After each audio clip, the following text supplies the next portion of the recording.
There we go. Recording in progress. So once again, officially welcome to everybody who's actually managed to join us for Solar Eclipse Diamond Community Gathering and Diamond Process. So I really look forward to sharing some insights with you, and then engaging and sharing with each other as we actually move through embodying the energies of this eclipse, with the understanding of what the energies are actually bringing us to work with, and how we can actually work our way through them with a great deal more effectiveness, for want of a better description. It's really a beautiful and very powerful eclipse. So we're literally being, if you like, blessed with it. So it is actually a bit of a cosmic blessing at the moment. So I found a wonderful image of the ring of fire. As I was just saying to you guys offline, this is what it would be looking like early hours of this morning as the sun was rising in the far northern hemisphere. Sort of Greenland, Alaska would have been able to see the proper annular eclipse. Elsewhere in the world, they would have seen a partial solar eclipse. But it really is quite magnificent when you see it as a ring of fire. And of course, it's the fire element that is really prominent at the moment. And you'll see that as we actually go through the designation as well. So somebody's got their microphone on. If I can ask you guys to please just check. Yeah, there we go. It's off. Hi, Bon. So, right. So the quote that I've found to just initiate the process today is one from Sarah Varkas, who is a UK astrologer I've been referring to quite a bit lately. I've found her messages very, very on point. She doesn't mince words, and she's really great. She doesn't fluff it up. She is like straight down the line and tells you what's really important. And I do find her particularly relevant and useful with a lot of her reports at this particular moment in time. It's like she combines her capacity, her ability to actually read the interactions and the influences together with a very deep intuitive connection. And I think that's really most important at the moment, because as I mentioned in the newsletter, the very fact that we are moving into a different region of space. In fact, we are in the what's called the galactic current sheet. So the electromagnetics of our environment from a galactic perspective are changing, and those energies are influencing the electromagnetics. Oh, Joe, sorry, thank you, welcome. They're influencing the electromagnetics of the planetary interactions as well. So there's a little bit more depth, I find, to Sarah Varkas's connection, if you like, with the planetary interventions and influences. So she says, we are our own destiny, a fact which may become startlingly apparent at this time. And I think we all really perhaps have an internal resonance with that, with an understanding that there's no such thing as a fixed destiny. There are patterns and influences which are guiding us with the choices that we make. And giving us assistance and support, if you like, to be able to make the right choices and different choices.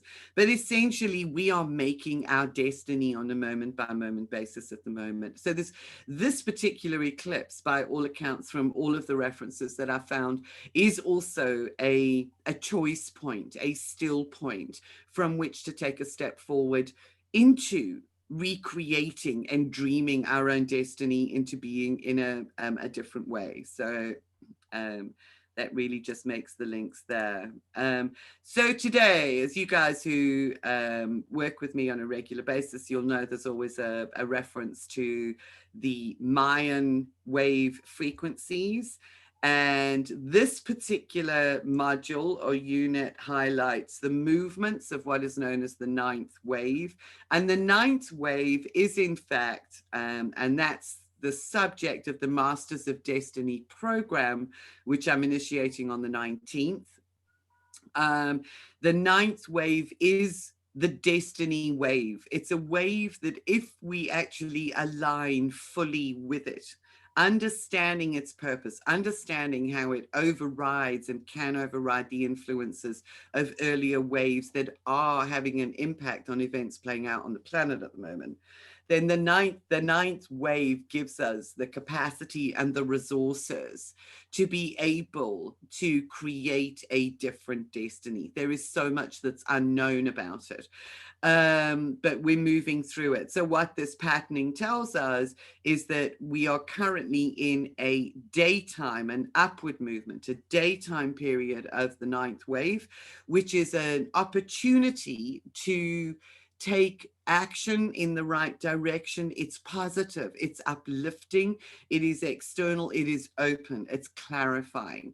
When the wave moves down into the nighttime, which is this lower section of the wave, that is our opportunity for healing. And I think this is where we also find perhaps a little bit of that conflict, that stop start. Should we hold back, go within because Mercury's retrograde at the moment, and that actually takes us within, versus the wave which wants to actually bring us out into action, into our dreaming.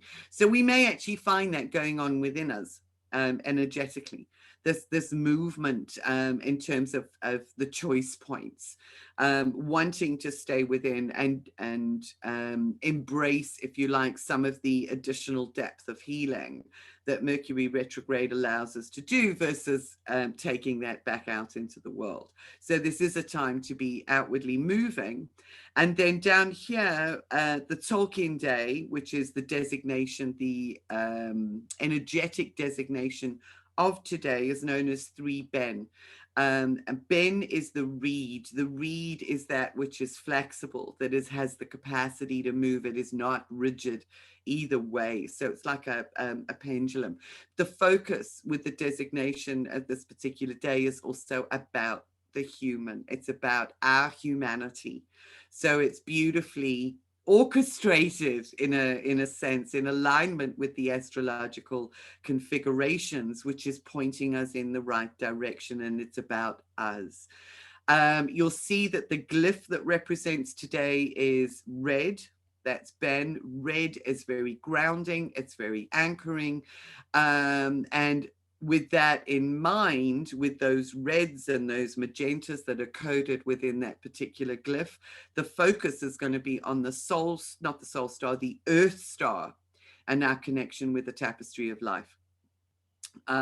So again, the focus being red connects us with the fire, with the ring of fire.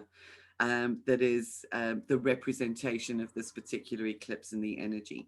So here we find that tone 3, so you see these 3 little dots on the side of the glyph, that's what that is. Tone 3 holds the intention of movement. Life is created on tone 3 by taking a real step toward our dream. So we've got the internal aspect of the dream and the movement, the steps taken towards our dream, or by disseminating the truth of our intention. So it's designated as the dawning of creation. So here we get the concept of the birthing of destiny, a destiny again, because destiny is created with each choice. Every conscious choice brings life to a creation in human's mind and manifests a vibration in the universe that can be felt by the one and the whole. The note that we strike depends on the beauty of our intention. So I think that is something to bear in mind. There's something very poetic about the way that this was actually written for today as well, is to connect very deeply with the beauty that we intend for the creation of the new earth and for the timeline that we are walking, the high frequency timeline that is here, that is not going to be held back. It is not going to be stopped. So no matter what it looks like outside, no matter that we still see what we perceive as a negative, challenging timeline playing out there, that is going to dwindle and work itself out. It might take a couple of years, but it's going to work itself out. Our job is to plant both feet, mind, heart, etc., firmly on the new timeline and in the new timeline, and to recognize and always hold the beauty of our intentions in our heart, to embed into that timeline. And that's also part of the quality and aspects of the ninth wave. So this is, again, the website that's known as Jaguar Spirit. So if you guys wanted to refer back to it, there's a far lengthier description and discourse on that website with reference to the each daily energetics. So the reference is there for you. This is about responsibility for creation. Today is a very important day to pay attention to the reasons for our choices. Where do they come from? What drives our choices? And the ends that we carry out in the direction toward our dream. It doesn't have to be a huge step. And I think that's important. We always think that it needs to be visible and meaningful and huge so that it has an impact. It doesn't. It's the one small step that begins to open up our future, our destiny in a specific direction. It opens the space for the next choice. The universe is waiting for our command. We're only trying to push a few atoms suspended in mid-air in the general direction of our dream. I love that description.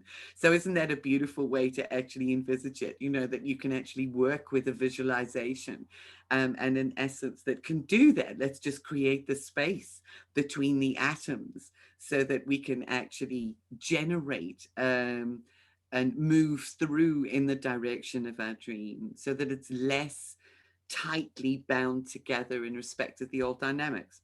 Just like a piano, the note that we strike at the beginning will carry on to its end. Today, human holds the will and the way. Reed Ben is the guiding light for family and home. And I thought this is really interesting. It fits in beautifully too. Ben is the essence of who we become when we are in charge of a family. We are a growing family and we are growing a family. So we are growing the family that is part and parcel and responsible for the manifestation of a new destiny. So it's a beautiful thought. We are family. We can feel that it's time to walk our walk. We have to change something to find our peace of mind and to face the responsibility of creation. So it's being at peace within ourselves. We can find our peace in Ben. So today is a day where we actually find that peace within, because that peace is a still point. The reed is a symbol of the hollow bone. The flesh has to be burned away for the light to shine through to the depths of our being. And I would add, from the depths of our being. All the way through. In the seventh unal, now that's just a Mayan calendar term, don't worry about that. We are being changed to the core. This is part of a greater sequence of events. The fire burns. So, oh, there, yeah, that's a good one. I love the song Chosen Family by Elton John. Yes, this is the family that we choose. We are the family together that we have chosen to be with. So I think that's a really beautiful concept, and that gives you the essence. So the fire burns away. Now you'll see how this follows on. Those of you who were with me in May when we did the lunar eclipse, we worked specifically with the skeleton and with bones and with clearing out the bones. So it was just so interesting because I did say, I think on the write-up, that there was a natural flow and a follow-on, and that it was actually recommended to go back to the lunar eclipse process as well, because that enables us to infuse our bones with the golden frequencies, and the golden frequencies are those that actually carry us forward with the deepest, highest of heart-filled love intentions. So here we have talk about the hollow bone and burning away the flesh, and this reference again to the skeleton. And there's another continuation and analogy that I'm going to share with you in a moment too. So I just love that analogy. And this talk about family. I saw this particular image that I thought was just really beautiful, which is woman, or the feminine essence, as the tree of life guiding the children, because it is the children that are important. The children need to be schooled and educated in respect of being able to walk their own truth, to be able to recognize and value their own truth. So I just love this image. And of course the tree, so the tree is important because we're going to be working with trees today, and the tree of life. This is kind of a depiction of the tree of life, and woman as the tree of life that actually bears the fruit of life. So beautiful. You can see the credit is actually on the image. It's sagegoddess.com. I just loved it. I thought it was very meaningful and very symbolic. So you'll be able to find it on the internet. I think it was actually out there as a free wallpaper. So there you have it, sagegoddess.com. And I think Google Tree of Life, if you actually have a look for Tree of Life images. Very meaningful while we're talking about family and growing a family, giving birth to expanding family, etc., nourishing, nurturing family. So there's a whole lot in that image, and the sunrise, the fire that actually feeds it. So there's just a final little bit from Jaguar Spirit about the eclipse, where she says symbols and the stars are sharing the ring of fire eclipse in Gemini, eclipsing two sides of who we are in perfect alignment. And I thought, there we go. There it's absolutely beautiful. The two sides, that dichotomy, that within us that we are seeking to harmonize through entering into the still point in the center.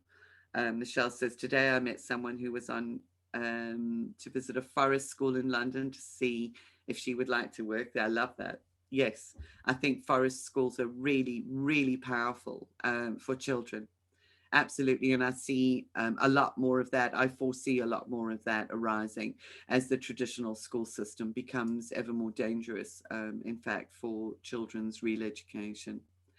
So here we've got a bit more about the hollow bone. As the hollow bone, we don't make choices for anyone else. We create the world so the children can see and walk their walk in their own shoes. Ben's gift to share is to share the truth of everything with one and the whole. The way, sorry, there's a typo. The way that they need to know it by their own experience, and by that she's talking about the children. A divine hand is all we need to pull out our dream from beyond the veil. May we see the veil. And I love this because I used an analogy of the colander with the holes in and the light shining through. And here she says, may we see the veil as the net with the holes in, and we can see through.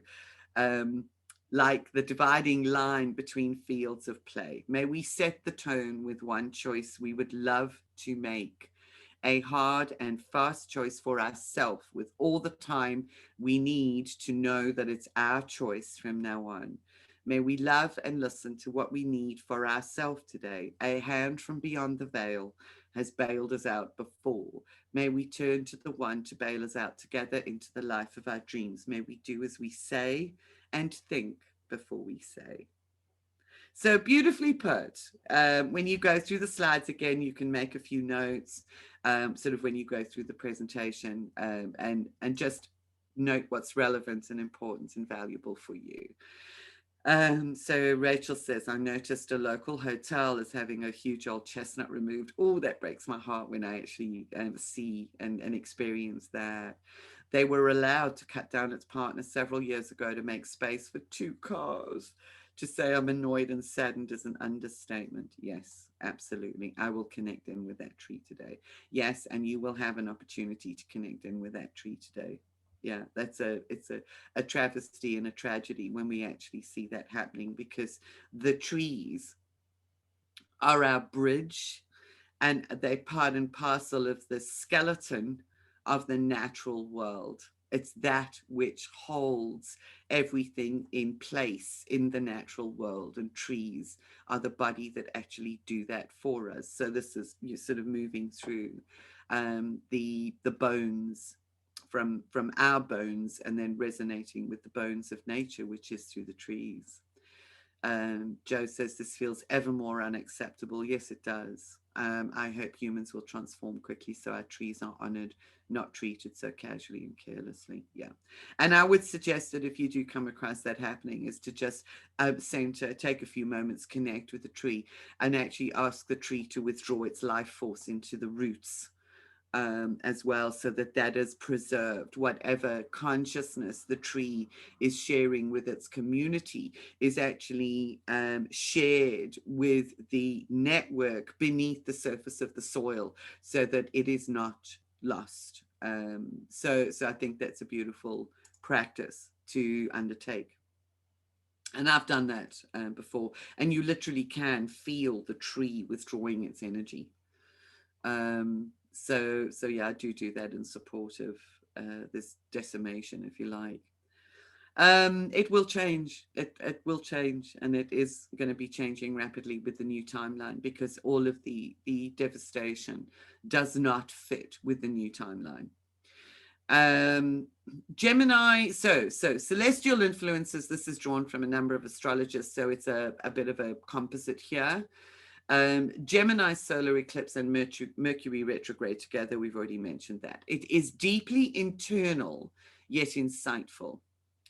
It is also an awakening to a grander vision of purpose and possibility. So here we have the destiny aspect with a grander vision.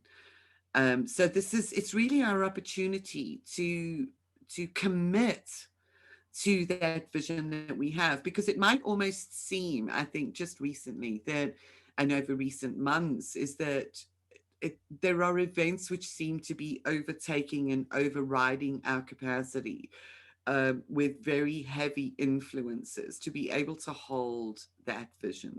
So this is almost an opportunity to expand and strengthen and commit to that vision even more deeply. So doing it in community is even more powerful.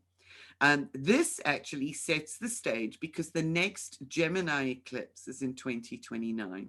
So we are awakening to a grander vision of purpose that's going to carry us forward. What is it that's going to carry us forward for the next decade, the next 10 years?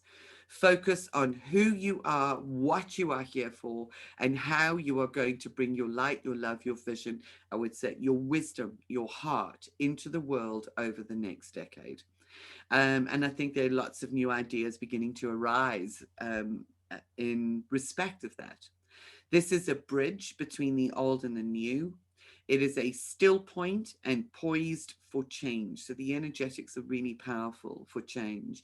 It is an amplification of our inner voice and inner clarity and inner wisdom.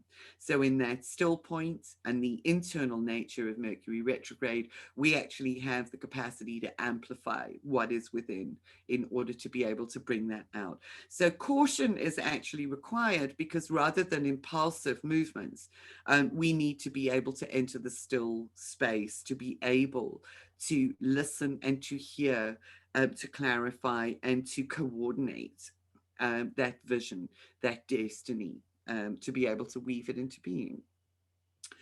This is new beginnings in learning and communication and new identities. And this came from Christoph Melchizedek, and I thought this was also very wise. He's not somebody that I necessarily resonate with at a grand scale, but there's often a lot of wisdom in the words. So I actually do appreciate some of the wisdom that is shared. So as with everything, it's always take what is relevant for us and disregard the rest, and understanding that everything and everybody has value. Excuse me. We live in an age of information overload, and this is true, where the lines between fact and fiction are so blurred that it's hard to recognize the difference between the news, a theory, somebody's opinion, and everyone's agenda. The truth of our inner voice can get lost in all of the noise and confusion. So that is what the caution is asking us to be aware of and to bring into our awareness. I know I hear people actually expressing their opinions as fact, when actually it's an ideology, it's somebody else's theory, or it's based on false information, or it's based on somebody else's agenda. And we do actually see that happening with others, where the manipulation of information has actually become so great that it is influencing people's capacity to hear their own truth. So really, really important. So a couple of comments in the chat room. Um, Michelle says, I've got a beautiful oak tree at the bottom of my garden. There are now at least 50 saplings in my garden about to post to ask if someone wants to come and dig them up and replant them. Love that, Michelle. That's really beautiful. There is a guy called the Phantom Planter. I don't know if you guys have seen him on social media. He wears an anonymous mask, so we don't know who he is. But what he does is he's encouraging a movement where people anonymously will go and plant fruit trees or something in the middle of a public space, so that it's a tree that actually offers food and nourishment to people who may need it, or just to anonymously go and plant a tree. So I think that's just really beautiful if you can actually get people to dig up those saplings and then go and replant them anonymously. Beautiful. That's just the way it's done. If each of us, kind of did one thing like that, what kind of a difference would we make to the planet? We could initiate our own movements. It's the purpose for some, which is part of the greater vision. So yes. Love that, Julie. Thank you. I collected acorns. This is Joe. I collected acorns from an 800-year-old oak tree near where I live. Now, I also have 8 little oaks waiting to be housed somewhere where they can expand and give of their great abundance. That's just really beautiful. So bear in mind what I've just actually said about the phantom planter, and see if anybody wants to actually come and share them, spread them around. So last get together, we spoke about our bones, and we spoke about the skeleton. And I thought it would be relevant to pull this up because we can actually we could probably see quite easily the analogy between the functions of the human skeleton. Yeah, look up the phantom planter, Michelle. So if we can draw the link between our own bones and the function and the purpose of trees, and you'll probably see this anyway without me even having to spell it out, but our skeleton has 5 main functions. So first of all, it actually provides the infrastructure to hold together this meat suit, which is then able to identify us as a human being. So it's part and parcel of what actually makes us human. But it allows movement of the body as a whole and its individual parts. The bones act as levers and also form joints that allow muscles to pull on them and produce joint movements.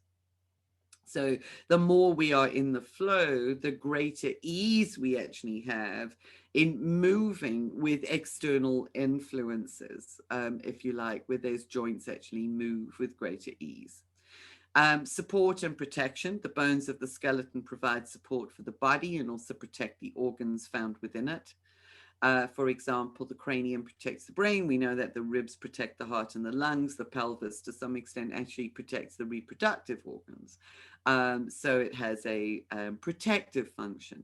Production of blood cells. Certain bones in the skeleton contain red bone marrow, and the bone marrow produces red blood cells, white blood cells, and platelets, which we covered last month. Also, the bones are comprised of approximately 31% water, which a lot of people actually don't know. So there's a watery flowing theme that is an aspect to this.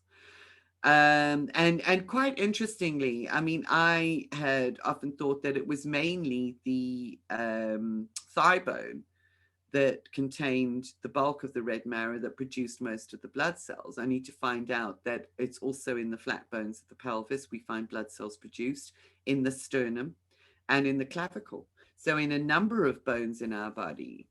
Oh, Linda, yes. I always felt like our bones are also our physical body record keeper. Now, yes. So there we've got another beautiful analogy to the trees, because the trees are record keepers of the history of the planet. So yes, absolutely fascinating. Yes, they are. We are the same. Yep. Storage of minerals. The bones themselves are made of minerals and act as a mineral store for calcium and phosphorus, which can be given up if the body requires the minerals for other functions. attachment of muscles, which we know provides surfaces for the attachment of muscles, which is why the bones are often irregular shapes and have bony points to provide attachment points.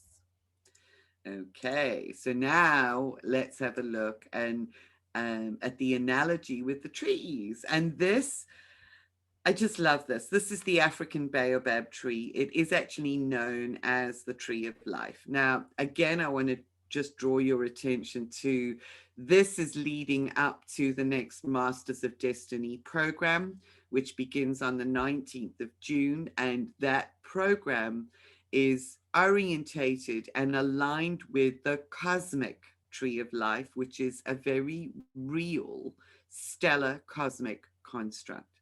So there is a connection between the physical tree and the structure at the center of the universe from which the waves emanate. So the baobab is a beautiful, beautiful tree in Africa, known as the tree of life, for it grows in arid conditions, it bears fruit, it provides nurturing, it provides water, it provides shelter, it provides a lot of things for the tribes that actually live within its environment. And it's huge.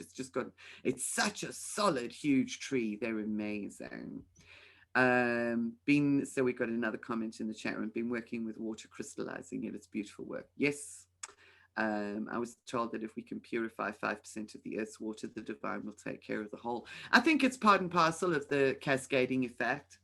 So the water, yes, it is purifying. And in fact, that's one thing, obviously, that trees do, because their consciousness is so clear and so pure that the water, which is pulsed up into the tree, released from the leaves through their transpiration process, and that is shared again through the roots, is all actually purified. So they serve a function in respect of purifying the water flows as well.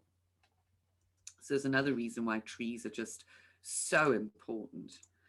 So what I managed to pull out was, let's have a look, movement. Trees actually, while they don't necessarily move themselves, they facilitate the movement and growth of a multitude of life forms. Those forms that actually live within the canopies, that live among the roots, are able to move around because they sheltered sometimes from the harsh rays of the sun, from the fire of the sun. They live in a moderated environment. So the trees moderate the environment in order to support and facilitate the movement of all life, birds, insects, animals, etc. So there is an analogy there. Support and protection, that actually speaks for itself. Those that live among the leaves, that live among the roots, that operate in symbiotic relationship with the trees. And there we need to look no further than the microbiome and the fungal network that is part and parcel of what's known as the wood wide web. It's that which interconnects all plant life and trees upon the planet. It's a fungal network that operates in harmony with the trees. They get support and nourishment and protection from the trees, operating under the soil in the darkness, if you like. Linda says, I love watching the trees in high wind. Their movement is amazing. Yes, it is. I know, I love it. That's the sort of, that's the read, that's the energy of today, that flow of movement, that capacity and ability to be flexible and yet strong and stable at the same time. The two opposites, the dichotomy. Production of chlorophyll, and this is an interesting one. I think most of you would probably know this, but the chlorophyll that is produced in the leaves, which is actually the lifeblood of the natural world, it is also part and parcel of our own lifeblood, because those are the molecules within the leaves that actually produce the sugars and the nourishment that we get from the greenery. It's also the lifeblood of the tree. It's what produces the oxygen and utilizes the carbon dioxide and is used to produce sugars. However, the chlorophyll, which is quite fascinating, and this has been noted before, is a very similar chemical structure to hemoglobin, which is our blood. So here we get the parallel. In fact, it is so similar that the key difference is just that the chlorophyll molecule contains magnesium at its core, whereas our blood contains iron. So chlorophyll within the tree's leaves and body is the equivalent, it is the lifeblood of the natural world. And that's why without trees, no life would actually survive. And trees are also the diamond, yes. And that takes a little bit more to actually explain, which I'm not going to do here. But yes, the trees are aligned with and are a representation of the diamond frequency. So I just want you to hold that thought and within your being. So there is a resonance and a beautiful patterning and beautiful relationship that we have with the trees. Storage of minerals, the same as our bones store. The trees actually store minerals and exchange them in their trunks, roots, and leaves. And they exchange also with other life forms in the soil. Now, also bear in mind that we have a microbiome in our body, so we also exchange minerals and life force with all of the bacteria and fungi that actually live within and on our own bodies. So by virtue of us being alive, we also exchange that life force in order to be able to sustain all life and keep the circle of life actually moving. So it's quite a fascinating parallel that we actually have with them, and really beautiful. Michelle, loving the hawthorn at the moment, and have been guided to take chlorophyll to help me through this process. Higher self advice. Chlorophyll, yes, to take chlorophyll into our own bodies, it is an alkalizer, which we know sort of having a diet that is rich in plant food also alkalizes the body. And chlorophyll is also a purifier. So it helps to connect us more strongly and deeply with the natural world and with the innate wisdom, which is the nature of who we are. So yes, very powerful there, chlorophyll. In fact, that's reminded me, because I actually used to take chlorophyll regularly at one stage. So I'm glad you reminded me of that. My body feels as if it would do well with some chlorophyll again at the moment. So really beautiful parallels. Now, so what we are looking at is we're looking at a focus today on the Earth star. Now, taking it back to the fact that this is an eclipse, which is the hidden sun. The sun is hidden. So it's an opportunity for us to access the wisdom of our inner sun, which has possibly been in the shadow. Our Earth star we could think of as the hidden sun, because that connects us with the earth, and that is below our feet, generally hidden by the surface of the earth. It is our anchoring point with the whole of the natural world. So it's the eclipsed sun, our soul star above with the golden frequencies, is that which actually receives and brings in, and then the processing and the receiving from the natural world is actually done through our earth star. So we focus a lot on our soul star. A lot of people do in meditation and in process, with sometimes perhaps not enough expansive understanding and focus given to the earth star, or the hidden sun, if you like, the fire beneath our feet. So it is that which anchors us into the Earth's intelligence network. It is that which anchors us into the network which binds together the natural world and the trees and their wisdom. So it helps us to connect with the dream that is being dreamed through the receiving of the ninth wave and the higher frequencies through the trees of the planet. We can tap into that through our own connection with the natural kingdom. It awakens our own innate wisdom, because we are of nature, we are nature, and we are in nature. We are all of those things. So we want to bind and amplify that connection. today. Our Earth star supports the physical body. So it is the energetic that supports the physical nature of our bones and our organs. Through its connection with the solidification with the earth. It roots us in our humanity, in our humanness, and a value and appreciation for our humanity. It helps us to maintain alignment.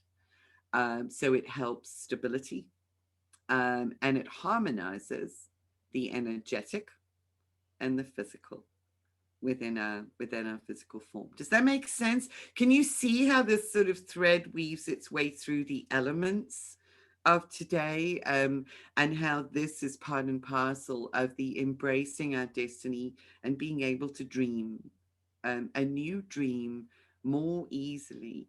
Our destiny is intertwined with the natural world, with the destiny of the trees, with the destiny of the whole of the natural kingdom. There just is no getting away from it. And therein is the beauty of it. So there we have the focus there. So it's akin to, you know, sort of the roots of the tree, which are an aspect and very much a vital component of the network. So the light code that we're going to work with today is harmony, which balances all of those aspects. It's also red, so we've continued with that color theme. So it is the stability, the strength, the holding us in place. If we can almost even just see ourselves held between these arms, it almost looks like the trunk of a tree, you know, and the arms reaching out to be able to form. Yes, it looks like a trunk and branches, to form the branches, and then connecting in through the soil to actually hold us stable, as well.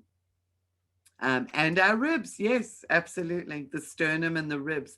So there's a great deal, always with the light codes, as you guys know, there's always a great deal of symbolism, and beauty that emerges from them. So whatever it is that you resonate with and see, is absolutely perfect. So before we go into the process, that's it for the class. Does anybody have any questions or comments that you'd like to make before we go into the process? Oh, well done, Rachel. I didn't even notice that.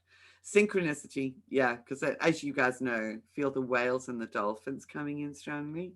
Well, yeah, part of the natural world and part of the watery realm. I think we actually did refer to them, if I'm not mistaken, in the lunar eclipse, where we were focusing on the bones and the water.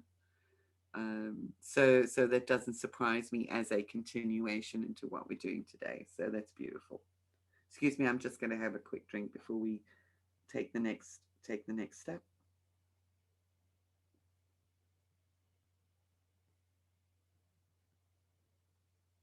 Ten branches, and today is the 10th. Yeah.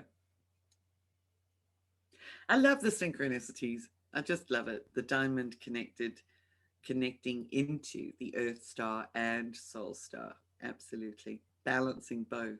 So it's balancing both top and bottom, balancing left and right, male and female, balancing physical and energetic. The two suns. Yes, absolutely.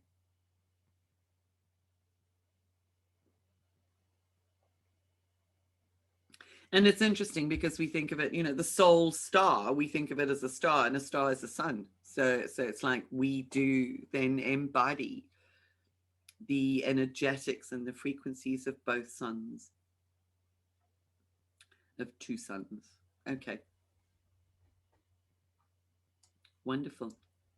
So if you are all ready, I'll just get my water handy as well.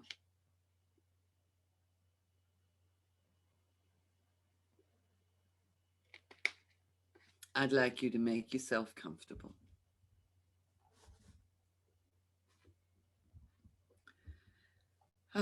Just take a deep breath in and breathe out.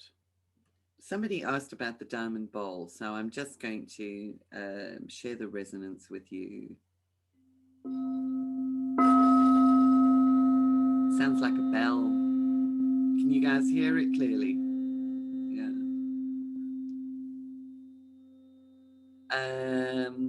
probably about 20, 25 minutes, Joe. Okay, so just allow yourself to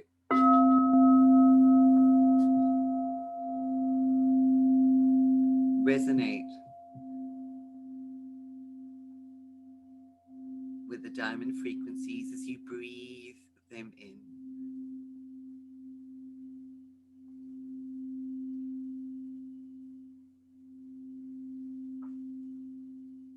The frequencies are being broadcast into the group.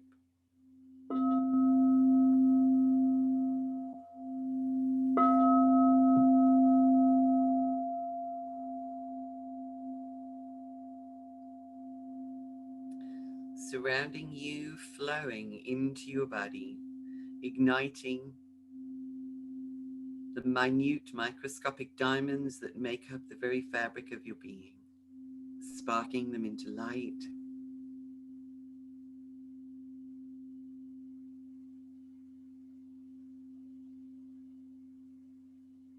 Rippling out as sound waves from each of those sparks, creating a matrix of diamond light within your being, extending out from your physical body to create and form the diamond of beauty that is you. Around you, anchored at the base of the spine, stretching out equidistant in all directions, above, below, left and right, front and back. Breathe and embrace, rest, surrender into the magnificence, the light, and the clarity of your diamond beingness.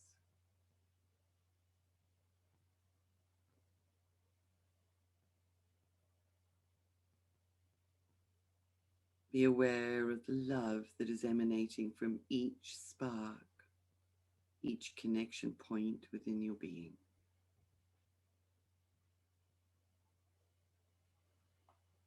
And as you take your attention up now to the soul star above your head, you're aware of filaments of golden light, waves of fine frequencies emanating from your soul star into your diamond, into your bones,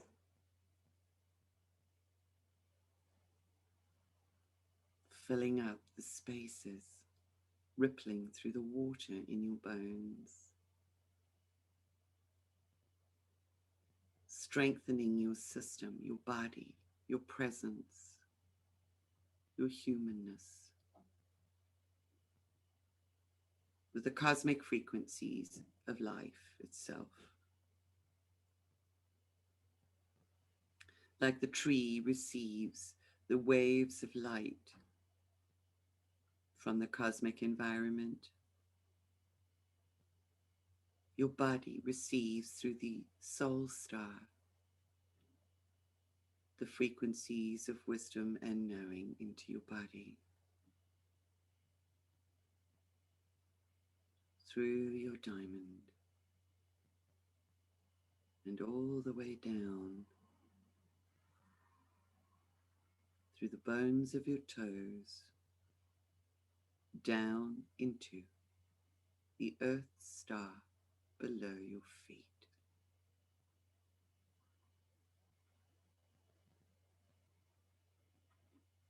And you find yourself now standing in your diamond, glowing with its golden essence, at the edge of an amazing, expansive, incredible forest. A forest that is comprised of trees of every kind you can imagine, and even those you may not have been able to imagine. It's kind of like a blueprint forest for this amazing planet.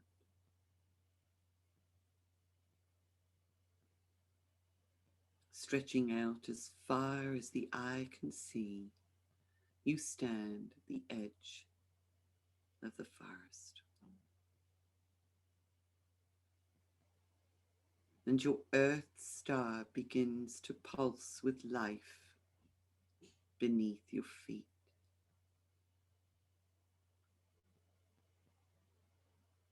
Coming alive, ignited with the golden frequencies received from the cosmos, awakening, rotating. Look down, and it's almost as if the soil, the ground upon which you are standing, becomes semi-transparent, that you can actually see that glowing ball of light beneath the surface of the ground. And you marvel at what you find, or what you become aware of as you gaze down into the earth. For just a few inches below the surface of the ground is an entire kingdom of life. Your earth star begins to send out tendrils to connect with the life forms beneath the surface of the soil.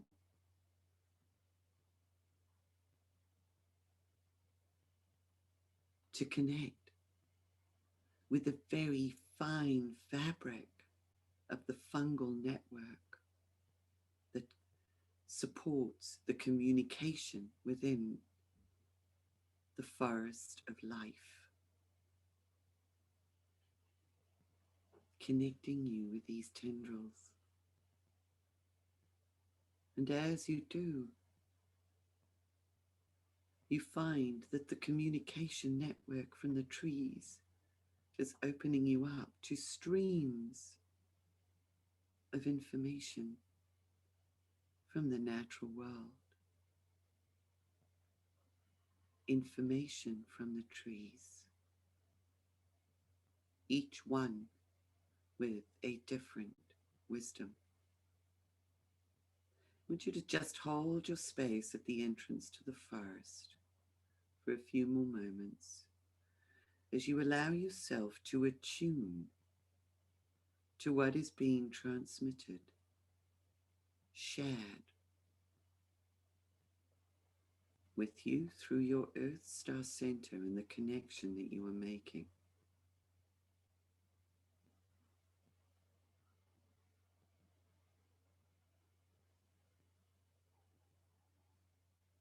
Little pockets, almost like bubbles of information, make their way amongst these fibers, like a hidden telephone system.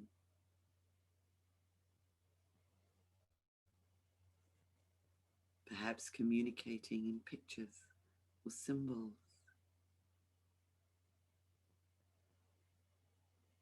Reaching your Earth Star, popping as they connect with your being. Igniting hidden information within your own hidden sun.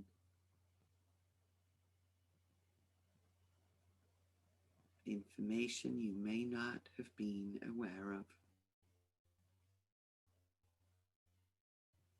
Just allow.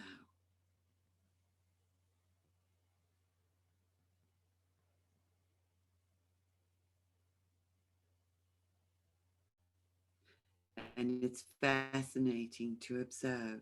There are no filters. There is simply a network and a natural knowingness of where the information needs to go.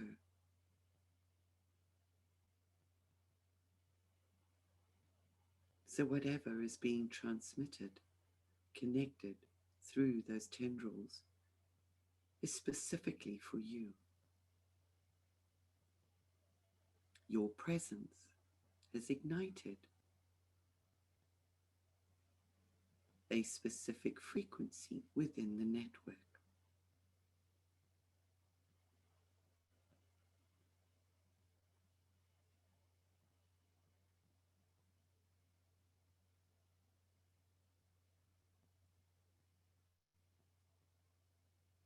Mhm. And now draw down the harmony light code into your diamond.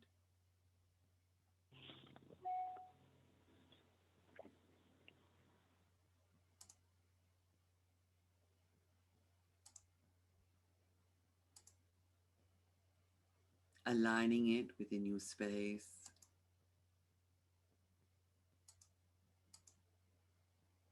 finding yourself centered between the two arms of the code, almost like creating the form and structure of a tree.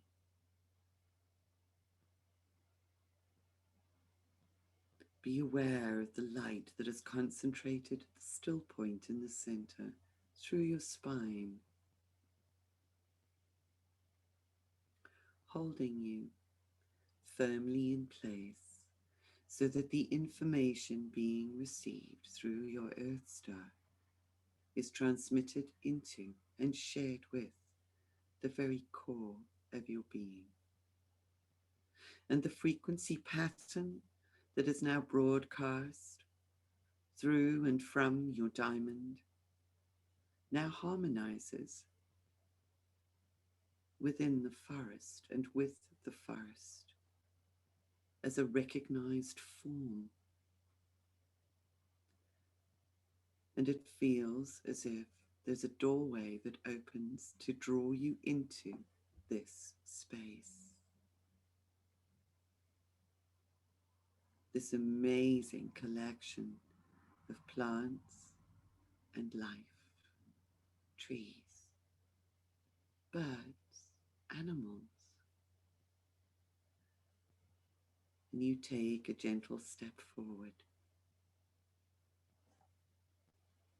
and you find that as you move, the tendrils that are extending out into the rhizome network beneath the soil, and the life forms, the insects, and the subterranean forms of life, small mammals beneath the surface, that it changes, that you disconnect and reconnect with different streams of information. So you walk slowly so that you can observe, feel, connect, and experience the beauty and the magnificence of this place, of your belonging within and to this place, knowing that you are of this same energy.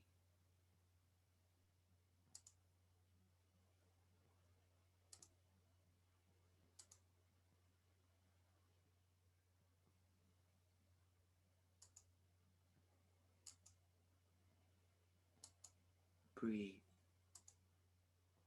and watch, taking one step at a time. Notice which trees you are drawn to. Notice which life forms you are connected with. And listen, feel the frequencies of what they are sharing with you. For the messages that they bring are an aspect of the awakening destiny within you. The pattern, the promise that has been held deep within the core of your being through the Earth Star,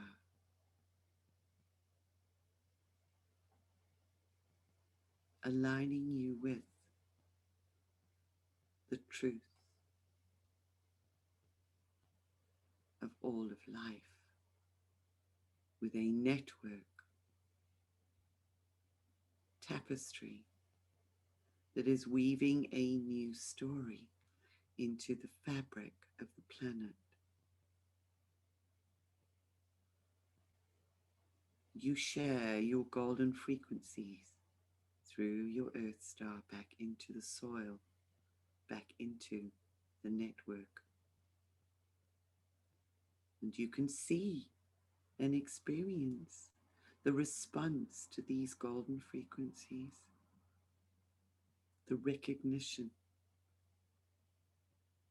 through all of the life forms.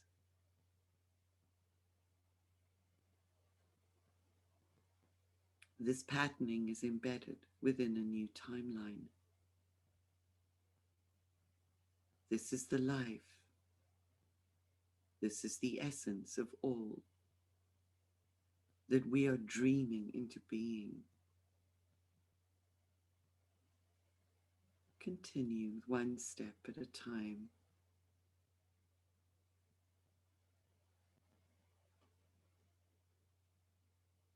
And you find that you are drawn to a specific tree.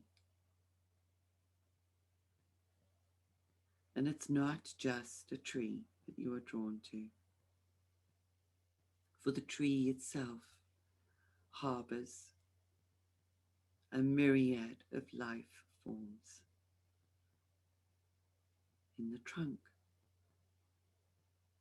within the leaves, among the branches,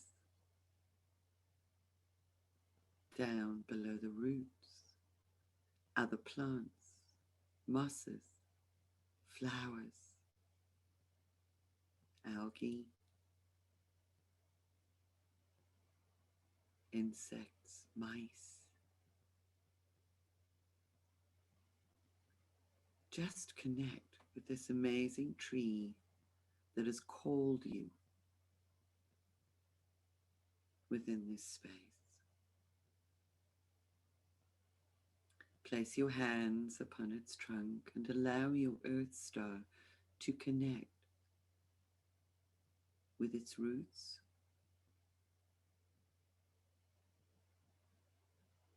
and with the fungal network that intertwines between its roots.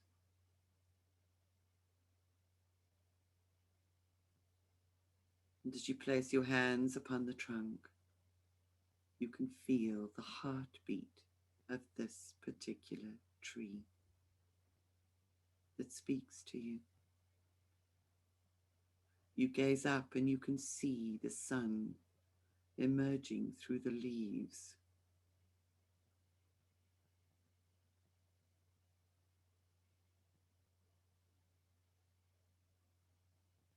Its codes and its messages captured high up at the crown of the tree.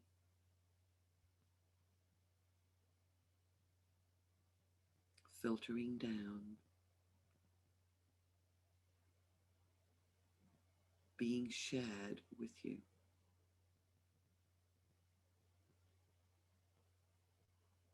So the tree holds not only the memories of life upon this planet, of days gone by,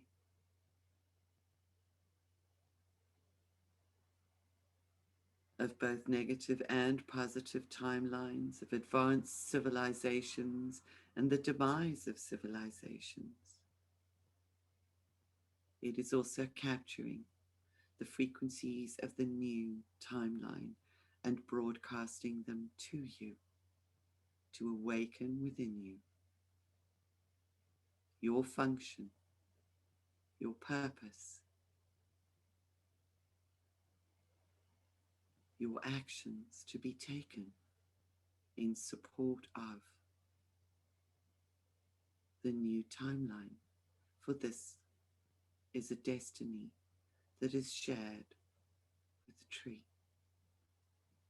with the sun, with the cosmos and the galaxy and beyond, and shared with all of the life that exists beneath the surface.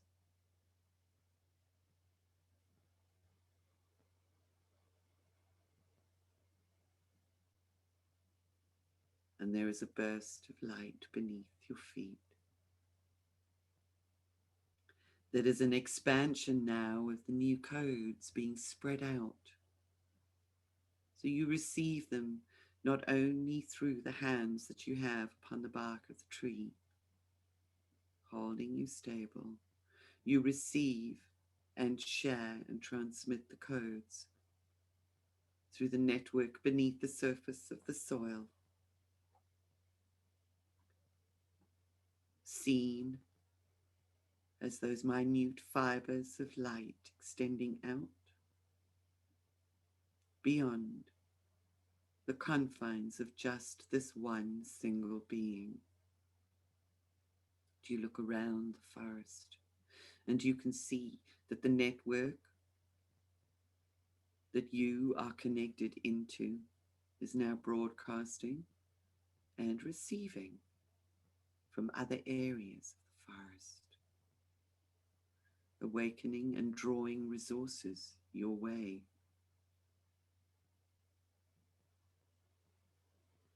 Bringing patterns and codes and people. Look around and you see so many people connecting with the trees in this environment. It is family. This is one huge, interconnected, amazing family that is part of your destiny.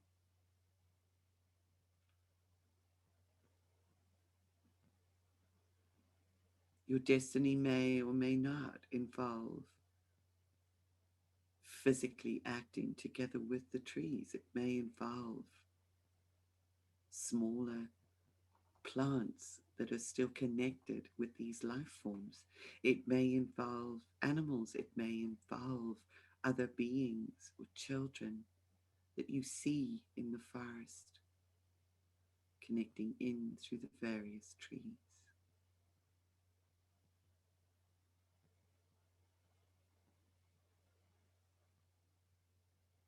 Allow yourself to be drawn within this environment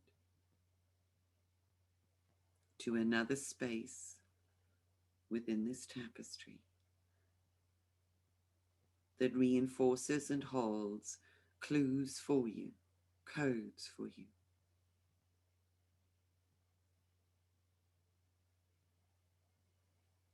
In order to consolidate your vision, your purpose, and that highlights the possibilities that exist for you to create and dream your destiny. All the while, the fibers beneath your feet detach, reconnect into different networks. Never have you felt such an integral part of the totality of life. This is life.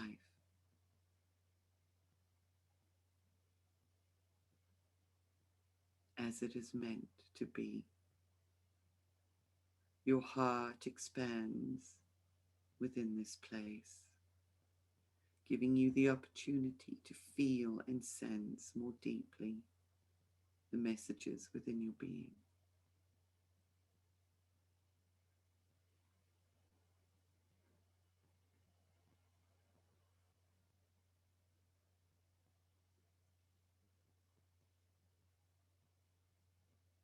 The trees themselves are beings and guides that serve the greater whole without judgment. For nature does not judge, nature simply acts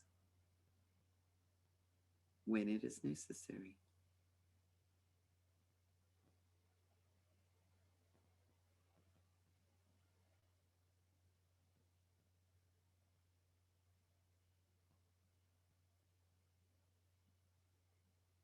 You are held in such high regard within this infrastructure. Your bones resonate with the transfers through your Earth Star,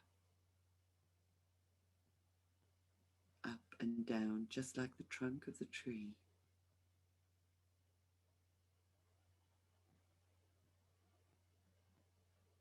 For in the letting go through the lunar eclipse, space has been created for the embodiment of what is new.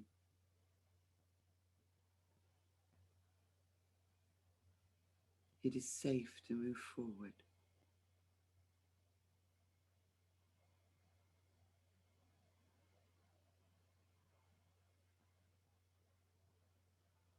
And you experience a peace at the core of your being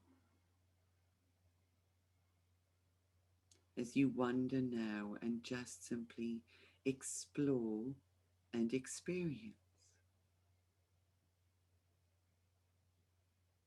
Engage with all of the life that is being presented to you below and above ground.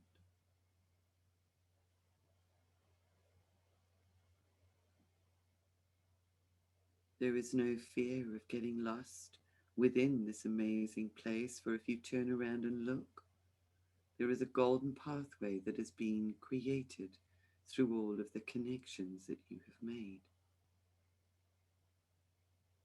Each connection forever alters the energetic of the tapestry that is woven throughout this living fabric.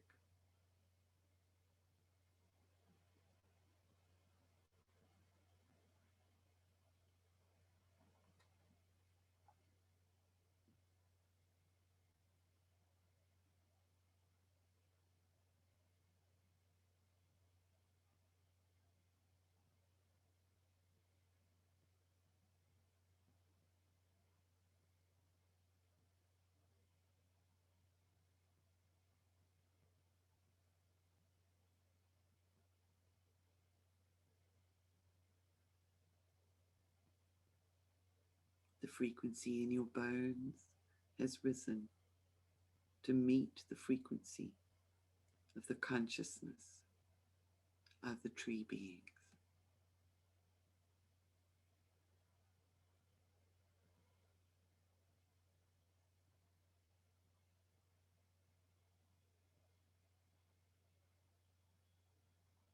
And finally, just spend a little while peering into the space, asking to observe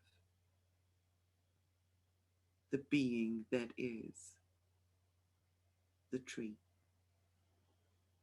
the energetic form that both resides within and emanates from and guides the tree, or the trees, because each one will have a different being. Knowing that these are literally beings of living consciousness, interdimensionally blended within this environment, sharing lessons, awareness,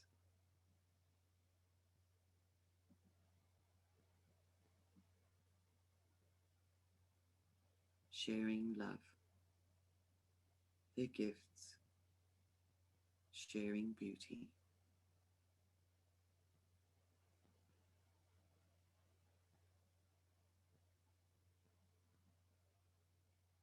embracing you. No fear.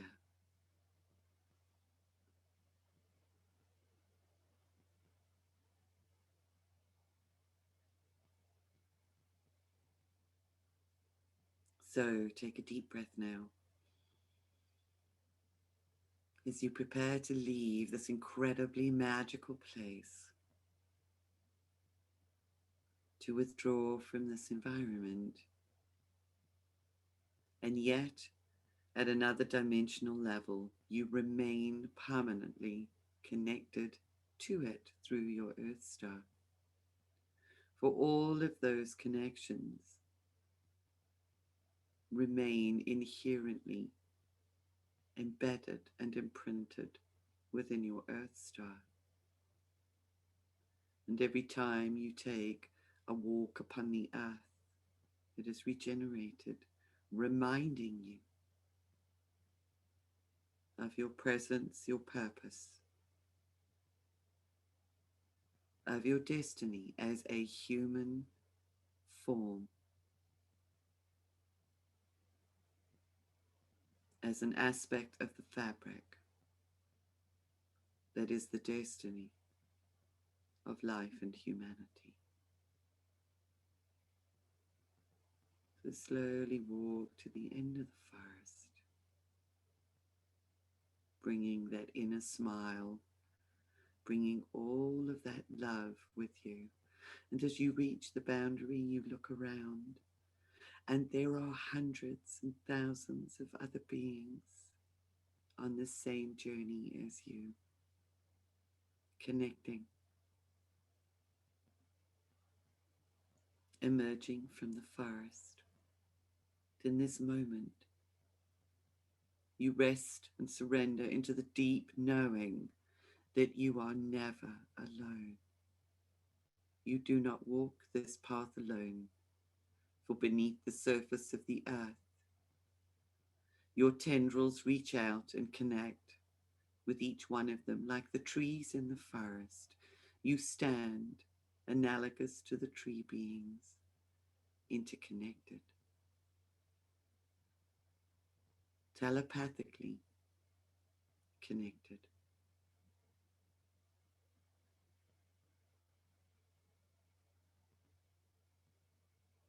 And connected through love for our home, for self, for the journey.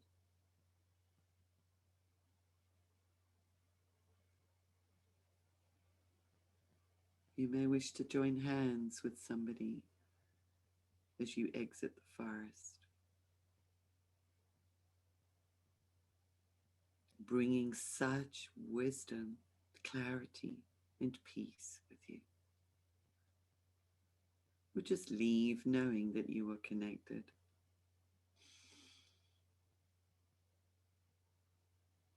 As you breathe in, you breathe up through your Earth Star and down through your Soul Star into your diamond. All is stabilized with the harmony light code within your being. The freedom and the understanding of humanity is imprinted through the aqua blue color within your diamond, held stable in form through the imprint of code, moving into your core, densifying multi-dimensional layers and levels of information into the bones of your spine.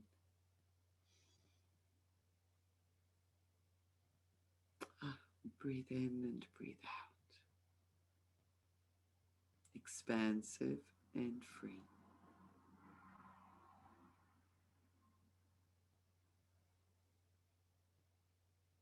And again, breathe in and breathe out as you prepare to return to waking consciousness.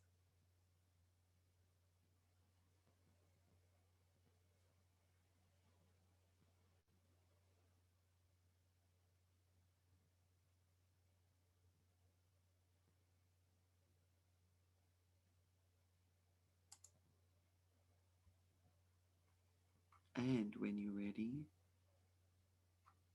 welcome back.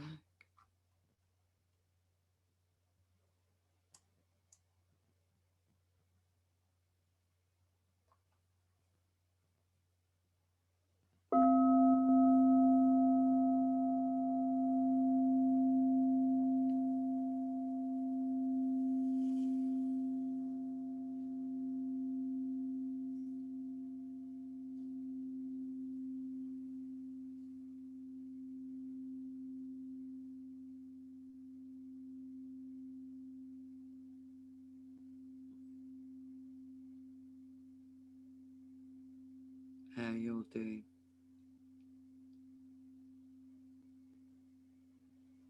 peaceful.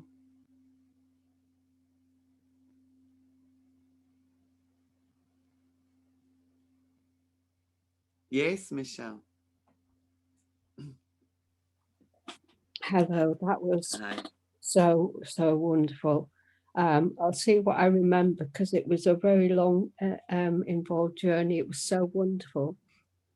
First, I was with the trees and they were all dancing and moving around and singing. Mm, And then I saw a snake and the sword, like doctors use, I think it's yes. called the Acephalus symbol. Yeah. So I was like, right, okay, we're there. Which then I went to Glastonbury to the Mary Magdalene Chapel, Hmm. and to the Tor, and there's an ancient apple orchard there, which of course brought to thought an apple a day keeps the doctor away. Well, I.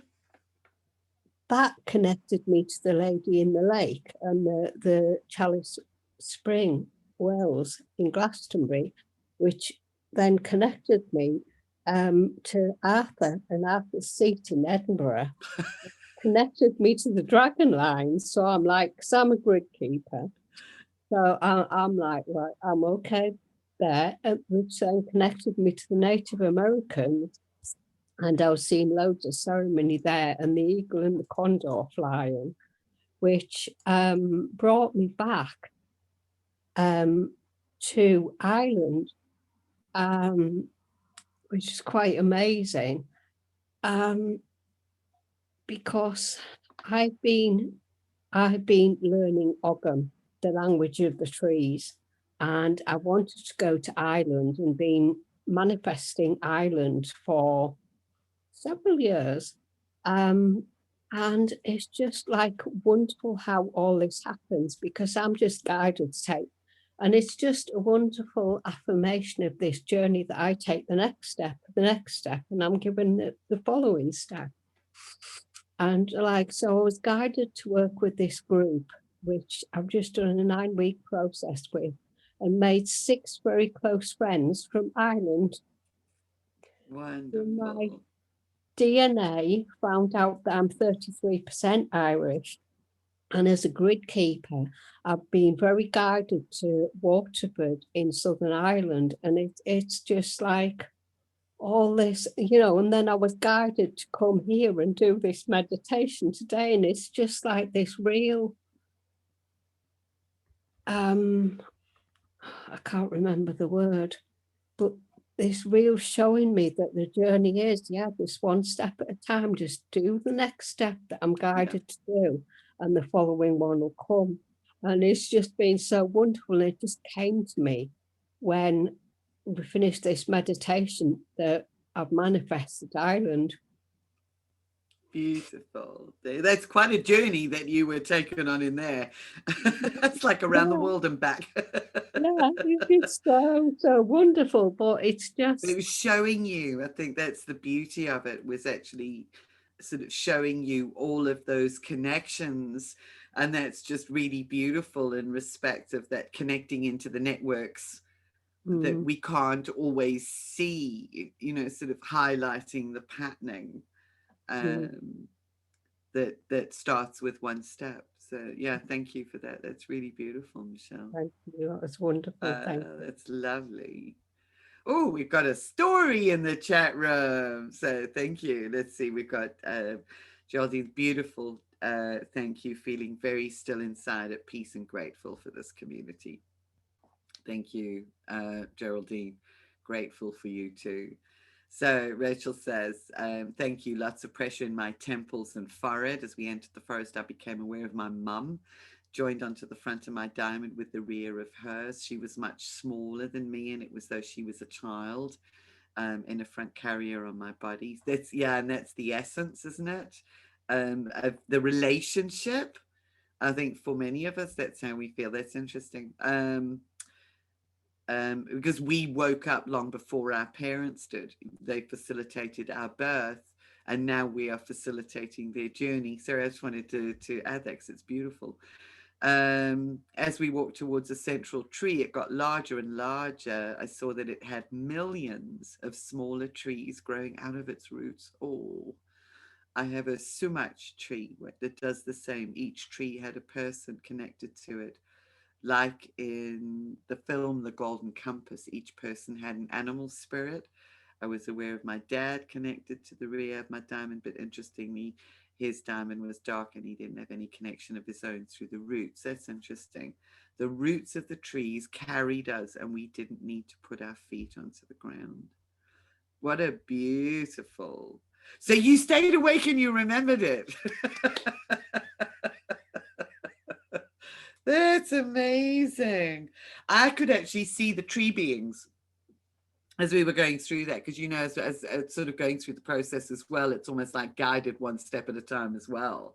That they were different colors, shapes, and forms just emerging from each of the trees long enough to be able to see them there, sort of towards the end of the process as well. Just amazing, and beautiful forms. Thank you. Feeling very still and peaceful. It's lovely. I have a lot of busy people in the house, so it wasn't quiet enough to go deep. That's okay. You'll get it again. I'll actually record it. It was just incredible. In a sense, it reminded me very much of, you guys have heard me talk about Malidoma Some, who is he's an African shaman who bridges the worlds. And here we've got that bridging concept again between Africa and the West. And he was always meant to be a tribal shaman. He'd actually been nominated. Sorry, that was my water. But he was abducted from his family. He was kidnapped and brought up in a missionary school, and was taught French. He was isolated from his community. He was eventually brought up and educated in France until he was actually called back to his tribe, where he had to relearn his roots. Yeah, I love Malidoma Some, Susan. Yeah, I think he's absolutely amazing. He had to relearn all of his roots, and he became initiated as a shaman. And he speaks about their particular connections with the natural world and how they operate, the little beings and the tree beings. But one of his stories was just really beautiful. He was part of his initiation was he had to sit in front of a tree, and the elders who were taking him through this process actually said to him, you will sit in front of the tree until you see the being, the spirit of the tree, the being of the tree. And I think it took him like 2 days or whatever, because he sat there and sat there and sat there for ages, ages and ages. And then he thought maybe if he makes it up, he'll be able to go on to like the next thing. So he made up a story, but the elders knew he was lying. So they wouldn't let him, away from the position. He had to sit there. And it was just a non-negotiable. You will sit there until you see the spirit of the tree. And I can't remember the exact period of time, but he eventually did. She emerged as a goddess, a green goddess from the body of the tree. And it absolutely blew his mind because he didn't believe that it actually existed. And that was, and then he expands all of his experiences, sort of this multidimensional, accessing this multidimensional world through the natural kingdom. And it's just really, really beautiful. Connecting with this story, you can actually feel the essence and the energy of those kingdoms as you actually listen to his story. So there's a few more comments here, which is Hillary, beautiful and very peaceful. Thank you. It was deep. Just as we were finishing, there was a brief rain shower and the sun came out stronger. It's lovely.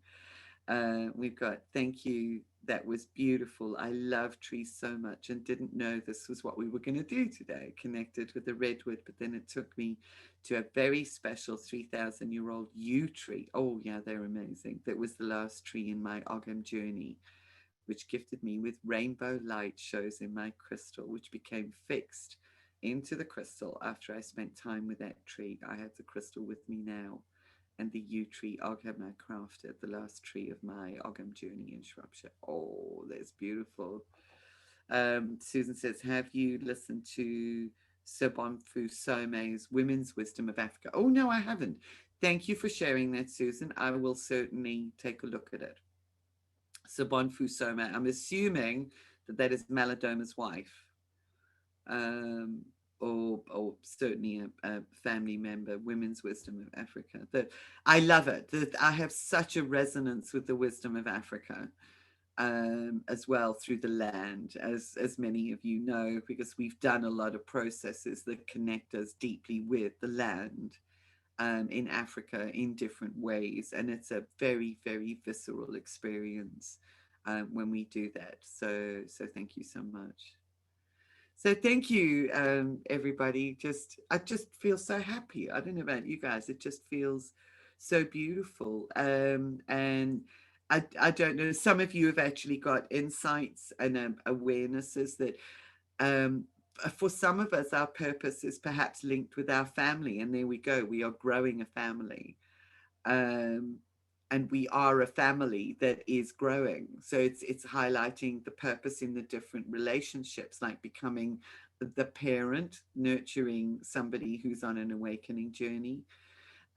Something I want to just put across to you guys, I'd like to just ask you is, I don't know if any of you have elderly parents who have awoken during this particular last 18 months. So I know Rachel's mom has, and I know my mom has. And I know the lady that I'm staying with, her mom is very awake. Now, my mom is actually getting so frustrated because everybody around her is of the old timeline way of thinking and thought processes. And something that crossed my mind was, maybe there's an opportunity to create like a grandmother's, gathering of sort of older, women who have just woken up, to give them an opportunity, even if it's on Zoom, to connect and communicate with each other. Then they don't feel so isolated in their awakening and in their knowingness. So I don't know if you know of any older people who are perhaps feeling isolated, whether it's family or not, that you think it may be valuable, the reawakened mother. Yeah, absolutely. And I always say I'm just so proud of my mom for being willing to listen, and to open up. She just wants to share with everybody, and she's getting so frustrated because no one will listen. But she just needs sometimes somebody to talk to that understands her. So if any of you guys know of any, elderly women, then maybe we can see if we can get, a group established.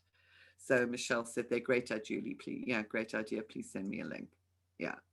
I don't have a link. It was just a thought, can we actually create something, um, where we can give these individuals an opportunity to connect? Maybe that's part of the purpose, sort of, clarification. Let's follow it through. So yeah, um, one step at a time, and let's see if we can give them some support too. We had to go and help a neighbor on Tuesday. I noticed how their garden was so hot and dry. They had no plants, only stones. Our garden feels so alive. The trees create shade and make it cool. We have birds nesting. Absolutely, it's a real contrast and feels like a different world. That's absolutely it, Rachel. And I think that's what we are experiencing is in our immediate environments, is the frequency of that, of our life and our environment, like as a different world. We go out there and it feels so foreign, even if it is just a couple of days, a couple of doors away. It's like walking through, a portal into another dimension. So yes, that's what we're anchoring. And I think the more that we can actually hold the beauty and the knowingness of that and feed it in to the network below the ground, the more we're actually anchoring that timeline and all of those amazing codes into the natural environment. So we do it for ourselves, and we do it for, others too, without expectation, and without judgment. So thank you all. I don't know if anybody else has anything, they'd like to share. Some really lovely, great comments and ideas and suggestions. if you'd like to sort of speak, then just give us a hands up. I'm quite all right for another couple of minutes. Yeah, Tanya? I'd be happy to share. Yeah, thank you. Yeah, I actually entered my tree later on, which was amazing. So like when I was just with the tree and connecting to this whole kingdom with my earth star, yeah, just felt so much gratitude and so much belonging as well. And yeah, so really felt the kind of vastness of that network under the ground, and kind of felt at home there actually. Yeah. So that was amazing. But then later on, yeah, just connecting with the tree, because before I was just touching with hands and being near it, but it was almost like it was, the welcome was so much that it was like it just sort of opened up like a chamber. So I was like entering the tree, and once I did that, oh, it was like a whole, because I thought I'd felt a lot of connection before. Yeah. But it was like a whole new level. Like I was in the shell of the tree, and yeah, just so much kind of flowing, and yeah, it felt really huge, the connection. Beautiful. So it was like I was being shown. So I mean, I guess I'd done the kind of human version of it, and then I was being shown the tree version of it. Just like, oh wow, okay. That, yeah, and we are so much more. Yeah, yeah. So then, yeah, I didn't. You talked about leaving the forest. I didn't want to. Yeah, yeah. And then as we were just, as everyone was sharing just now, I noticed my feet. It's like they're kind of glued to the ground. Like they feel really much more strongly placed. I mean, it's okay. I can still move my feet, but they still feel much more strongly placed on the ground, quite noticeably, which is really special. Beautiful. Yeah, so it was kind of, yeah, it was amazing energetically to experience all that kind of connection and that vast network, and how much it ramped up when I actually kind of really embodied what a tree would embody while doing it, kind of thing. So yeah. Love it. Thank you, Tanya. Yeah. It's just so special, because that is the sense. And I mean, we have done other work with trees, but as you know, sort of with each process that we do, it takes on a different flavor, a different nuance, and different frequencies depending on what it is that's required. And it's just really beautiful to hear that, because I was really also feeling the depth of that connection through the process, that it has expanded us into something so much bigger. Yeah. This time. Yeah, and you mentioned bridging, and it's like it was like, I was kind of having my human experience in the forest, but then I was like brought much closer to the kind of trees and their experience of the same network, which was brilliant. Yeah, just amazing to feel it, to really feel it. Yeah. So thank you. Thank you. I mean, as always, I'm just so grateful for all of your support. For those of you that are here, it's actually really special for me. It's what keeps me going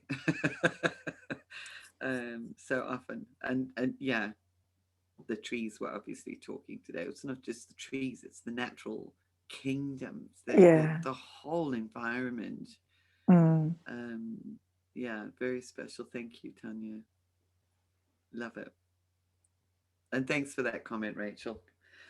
That Karen has had to go. You'll get the recording, obviously, so that you can all use it again in order to just re-experience that connection whenever you need it, or if you know that you're going to go and spend a day out in nature, something to do before you actually go out hiking or walking or being among the trees, and then notice in real time the differences in the experience.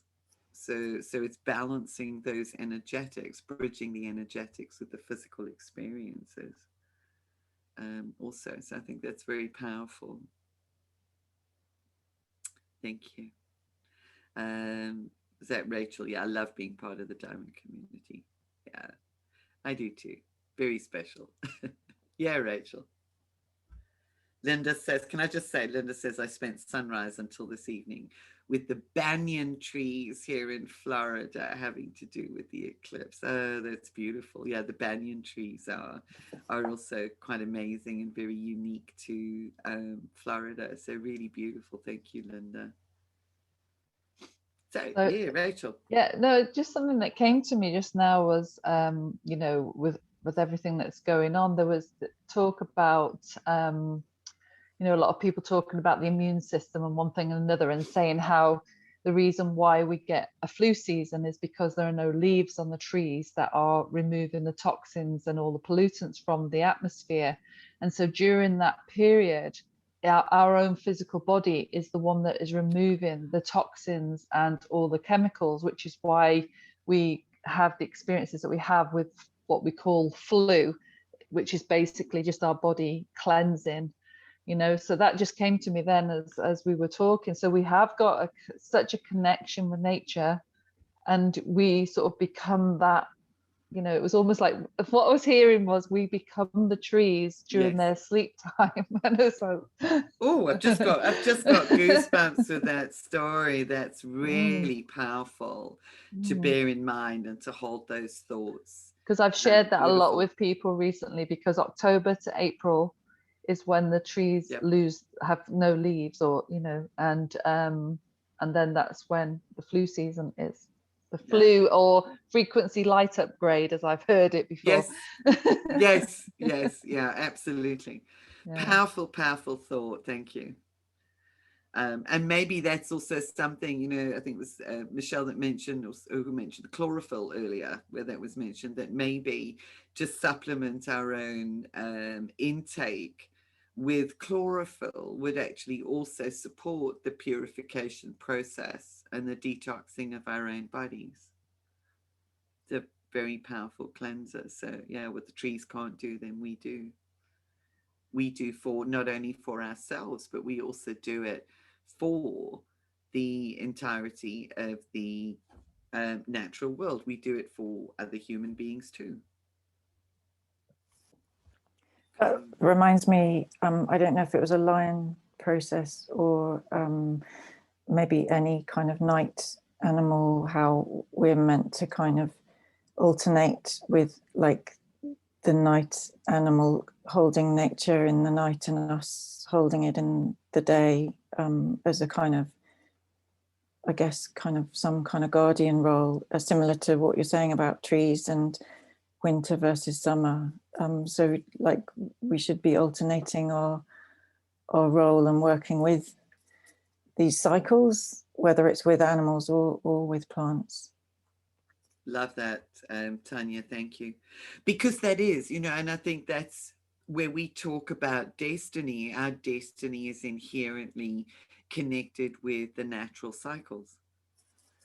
Whether that's the diurnal daily cycle, whether it's a monthly cycle, whether it's a cosmic cycle. And that's part and parcel of the shift that's taking place, is the grand cosmic cycles. Which are very real. You know, we're moving through the galactic current, or what's it called? The galactic current sheet, that is literally changing the electromagnetics and having an impact on the electromagnetic fields of the planet. So yes, it's really important. Thank you, Rachel. That's true. We shouldn't underestimate our own importance, our own value in the system. So we're not a scourge upon the surface of the planet. We are that if we choose to be that. Our choice is to actually be sort of integrated with the entirety of that fabric and that network, to become recognized within ourselves and within the natural kingdom as an interconnected aspect of that whole. And I think that's the beauty. of these discussions. It's so nice to actually open up the lines to have you guys sharing information afterwards as well, because we usually just leave it to the chat room, and it's just fortuitous that I've also got some time that we could open up that we can share with each other verbally. So yeah, thank you. Just like Share our to stories. share quickly, Michelle. Yes, Julie, Michelle. a friend of mine, Judy Kelly, she says, in this energies, treat yourself like you would a 2-week-old baby. Yeah. It's like, look after ourselves like we would a 2-week-old baby. Absolutely. Great advice. And nurture. Yeah. And Hilary, you're right. 5G is the ongoing threat to the trees and us. Yeah. And I think what is really important is to be able to, as much as possible, shield ourselves from those frequencies. I know it is difficult, but also even within our own homes, to allow ourselves the space to regenerate at night, which builds the strength to withstand some of those frequencies, by switching all devices that are emitting Wi-Fi signals off. Rachel, you need to go. Thank you. Love you. Thank you so much. Enjoy the rest of your day. Yes, so I've taken to in the last couple of weeks, putting everything onto airplane mode when I go to bed. Putting devices outside of the bedroom if possible, and if there's something I can't, some house sharing, is that I'll actually put it on airplane mode, so it actually counteracts the Wi-Fi frequencies coming into my space. And I have found certainly that there's a greater degree of rest, a better ability to rest and regenerate at night. There's a lot of other things I'm doing as well, but I just think that's something that these are all small things that we can do as part of our awareness. Yeah, Hilary. Yeah. Yeah, I bought a wallet, one of these Faraday cage wallets. Yes. So I think I might start putting mine in there as well, just for extra protection. But I did also have some material where, when I went down to the march in London, I lined a cap that I was going to wear to protect me from the sun, but also from any of the frequencies. But the other important thing, I think, is crystals, to program our quartz crystals to protect us as well. And we can use that. It all helps. Yeah, it all helps. Julie, I turn the Wi-Fi off every night, much to my teenage daughter's consternation. I'm sure. Yeah, I know. Well, I have a problem. Late night YouTube. Yeah, when you're sharing space with somebody, it's actually difficult. I can't switch it off. It's not mine to switch off, but I can do what I can do to protect myself. I think that is the wisest decision, is to turn it off at night. Julie, I wondered what you think about the kind of this split. Yep. Thing, and because it sort of, it feels a bit confusing, as in 5D 3D, or ending for some people, or just a different Earth and a different dimension, or are they disappearing from Earth? Thank you, Linda. Yeah. Well, okay. So my take on that is, I mean, 5D, 3D is not a language that I generally use, which you probably noticed, because I think there's a lot of misinterpretations around that, and also a lot of stories that have been woven around it. I mean, for sure, there are different frequencies that are actually playing out each one of which then becomes its own timeline. And yes, there is a split between what we may view as a higher frequency timeline and potential, and a lower frequency timeline and potential. And the lower frequency timeline appears the individuals who are stuck with that. Now, doing the Masters of Destiny, which is one of the reasons why I've updated it again, because it's the third time I've run the program, but each year there's like new information to add to it to provide context. So it's a little bit of a long story, I suppose, to put it into context. But if we look at the waves of destiny from the cosmic tree, the earlier waves actually do have a lower frequency and they are still active on the planet. So where I talk about the ninth wave, which is the new one, that is the high frequency harmonizing wave. That is what we are orientating towards, the high frequency. The low frequency, or the wave before, has a polarity also within it. So it has a negative and a positive polarity with that wave, and with the sort of previous waves as well. And it's individuals who have aligned themselves with the negative polarity of the earlier waves of humanity that have been implementing all of the control mechanisms that are seeking to destroy the human potential to basically realize their destiny. Those timelines are becoming less influential as the new timeline and the ninth wave actually embeds and becomes stronger. Those who are aligned with the negative potential, because humanity's destiny is intertwined with the ninth wave, if they choose not to actually adjust the lens of perception beyond where they are stuck within that wave, it is their own downfall that they are actually orchestrating at the moment. So Michelle says, I was shown that those people who've chosen the lower timeline can still change their mind. Yes, that's exactly it. So they can change their perspective. They can still change their mind. However, in order to, those who've had stuff put in their body, so you can't say it because otherwise they take the videos down and stuff. So those who've had stuff put in their body have almost deepened their resonance with the negative pole of the earlier waves. So while they can still change their mind, they have made it much more difficult for themselves to be able to pull out of that into the ninth wave, which is the destiny wave, into the positive higher potential timeline. And it is quite likely, my perspective and my take on that is that we are going to see a lot of people disappearing because they cannot, those that have chosen that cannot withstand the increasing frequency physically on the planet.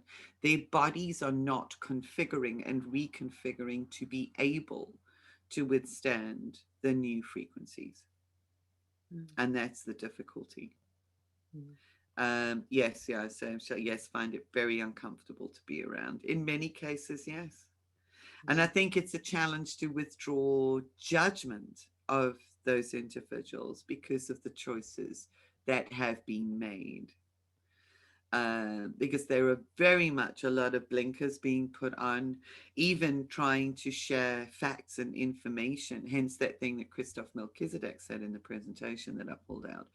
You know, it's very, very difficult for people who are disconnected from their own intuitive wisdom and capacity. They cannot discern between what is truth, what is somebody's ideology, what is an opinion, and somebody's agenda. So because it is almost so difficult, they've closed themselves in, they've like hunkered down into that polarity that they cannot even take the blinkers off to hear an alternate perspective, even to look at the facts, you know. And this I've heard so often, and this is part of my mom's issue, because she does a lot of her own research now, and she's 80, you know, and I think she's absolutely bloody amazing. As I say, I'm so proud of her.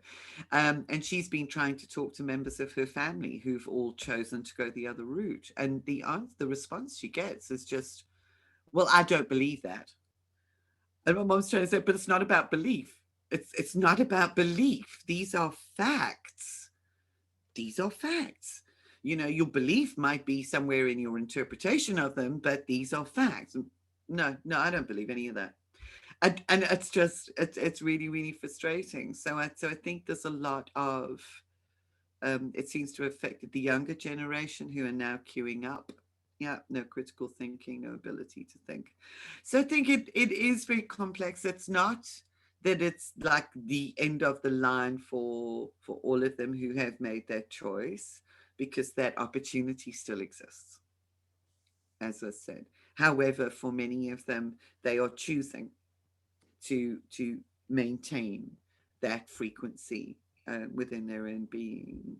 Michelle, I did my research as a nurse, and my answer was no, not in my body. Absolutely. And then my instinct, right from the beginning, was I knew where it was going. I knew the agenda right from the beginning. It was like, I know where this is going, and that I'm not playing that game.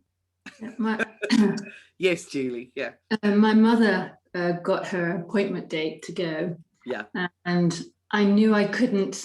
I mean, she's 84 now, and I didn't really say anything. I just said, well, I wouldn't if I were you. But anyway, she had the appointment, and she, you know, if you have an appointment, she's very old school. She had an appointment. So she got on the bus. She had to take 2 buses. Yeah. And she was okay with the first bus. That was her regular route. But the second bus, she'd asked the bus driver, do you stop outside the clinic? And he said, yes. But for some reason, and, you know, I worked a bit of magic. For some reason, he drove past. He drove to the terminus with her on, and he apologized to her. But then she just took the same bus back into town and went home. And I said, you see, there's the signal.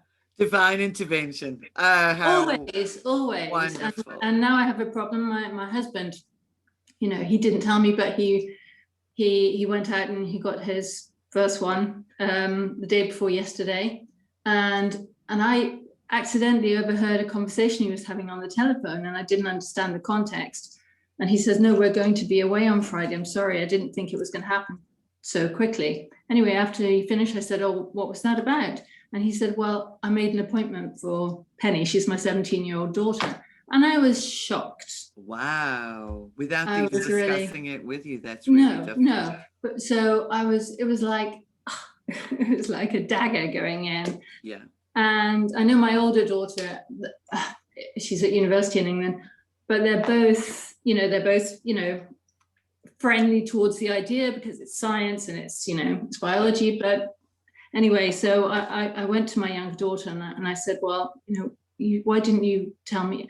But well, she said, Papa came to me and he discussed it with me, and wow. But it's, anyway. It's very challenging. Luckily, I mean, they drove to Italy today. I decided not to go.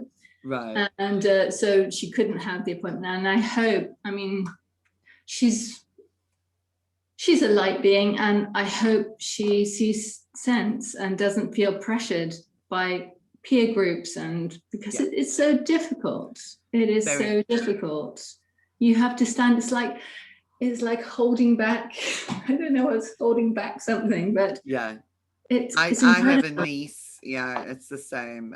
Niece and nephew, and my nephew is like pretty open. My niece is in her late 20s, and she just said, I have to have it if I go back to work at the office in London. I said, you don't.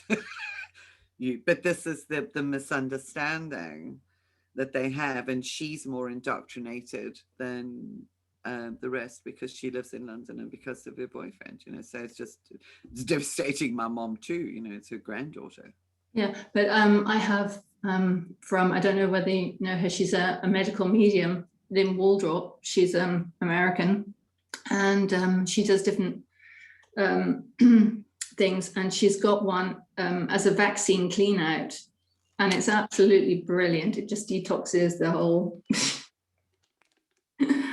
There's a lot of investigation going on at the moment in respect of what people are recommending as intake for those who've actually perhaps had the thing and now have regrets afterwards, kind of thing. Yeah. It kind of lessens the effect, but from a frequency perspective, I don't know, it is, we get back to that challenge that it's embedded the lower frequency within their being just because of that choice. Yeah. I remember that the same daughter, the 17-year-old, she was due at the age of 1 to have her MMR, and I really didn't want to have it done. Anyway, every time I made an appointment, because I was pressured from the doctors, and every time I made an appointment, on the eve of the appointment, she got a temperature, high temperature. And this lasted for almost 18 months. So she had it after the age of 2. So obviously her immune system can, could cope with it. With it. Absolutely. So divine intervention. We're all very lucky. Absolutely. If we're open to, and it's trust. It's a wonderful world, but we just got to open the gate and let it in. Yeah. And always, sort of come back here. I've said so often in the last 18 months, I'm so grateful for the intuitive capacity that's been built up over, sort of a number of years, this little radar, this internal radar that goes, no, yes, no. It's like when you hear a truth, it just resonates, and when you hear a lie, it's the same. It's just like, yeah. I have a documentary, or it's not really a documentary, it's like a 4-hour. You've got to go, Joe. Okay, lovely. I need to go now. I mean, it's like 7 o'clock. Thank you. God bless. Have a wonderful evening. It's lovely to see you. By a Dr. Richard Fleming, who's an American nuclear cardiologist. His presentation was featured on by the High Wire, by Del Bigtree of the High Wire. They had actually recorded it in order to host it too, because it would be taken down if it was on YouTube. But it's 4 hours of facts, medical, scientific facts. And he says that at the beginning. He says, I am not giving you interpretations of things. I am giving you facts that you can then do something with, and you can use it to actually discuss things with other people. And it's very, very good. So if you would be interested, then I'll add it to the email when I send the recording out. That's great, yeah. So those that choose to watch it, again, it's kind of, if you choose to watch it, I personally recommend that. I've watched it, and it's packed with very valuable information. Thank you. Yeah. And the dangers of those things are pretty evident. And yeah, I know we have to work with one step at a time with what comes up, and keep our connection in the natural flow of life, sort of the unaltered natural flow of life as much as possible. And there are doctors, as I say, looking at ways to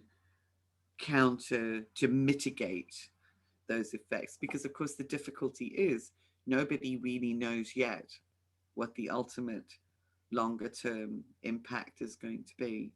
So but it's all based on a fear mechanism. Yes, of course. And today I was somehow guided to look up how many people have actually died so far worldwide. Apparently 3 million. I'm not sure whether that is a fact or not, but 3 million. And then I thought, well, let me look up how many people have died in Africa, or have died in a year in Africa from hunger. and that figure is 9 million. Yeah. And I think that's a conservative figure. But then you take that worldwide, and what percentage of that, of the world population, that is 7.8 billion now? Yeah. Or a bit higher. It is a very minuscule, that 3 million is a minuscule, it's 0.02% maybe. That's the obfuscation in terms of keeping people in the fear frequency. It's incredible. I've never been afraid of anything. Luckily, isn't that something to just be in such gratitude for? Oh, I am. Okay, no, I think it's time. I need to. I'm getting the hint to change countries. You know, it's like, all right, I'll just go. I'm looking. I'm looking Italy or Ireland. I got my Irish passport last year. Oh, well done. Yeah. My father's from Ireland, but I live in Germany now. So initially things here were quite sane, but I don't know. It's just. Yeah, no, I know. It's just everywhere's a bit insane at the moment. So it's like hold our core wherever we can. So Michelle's got to go. Thank you for a wonderful conversation. So Michelle, everybody, yes, and I'm going to have to go too. Okay, thank you. So thanks again, all of you, for being here. Just so beautiful. Thank you for bringing your presence and then sharing it out. I'll send the recording out this evening because there's a few people waiting for it. Much love. Thank you. Thank you. Okay. Love you. Thank you. Thank you.